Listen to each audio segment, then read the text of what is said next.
So what I have here is Socket Copy, a program that I've compiled and loaded into WinDebug.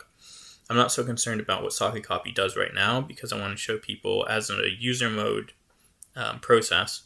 These are the addresses that get loaded when we load the module. So for example, Socket Copy, the module, is loaded at these addresses.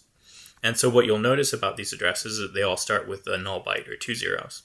And so the thing about a null byte is that that's a terminator. For example, if you have a string of however many ASCII characters or however many UTF-16 or whatever other encoding characters,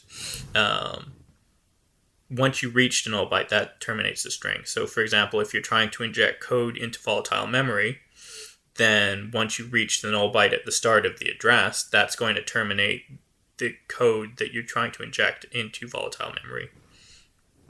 And so the thing about address space layout randomization is that if you can leak the address of, or the base address of a module, because all of the addresses are going to be randomized every time the process loads, the question is if you can use that base address to inject the code into some offset.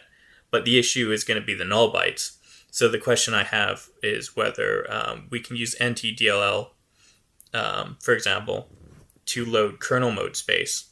So through syscall, what happens is syscall loads whatever address is stored in IA32L star.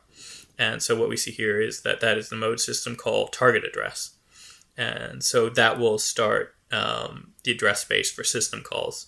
And so the thing is, because kernel mode in the x86-64 processor is going to be in a Highland address space, we won't encounter the null bytes, which is why we want to think about whether there's some sort of memory copy function in Windows that we can use as a gadget to copy the memory that's being injected into a kernel mode module.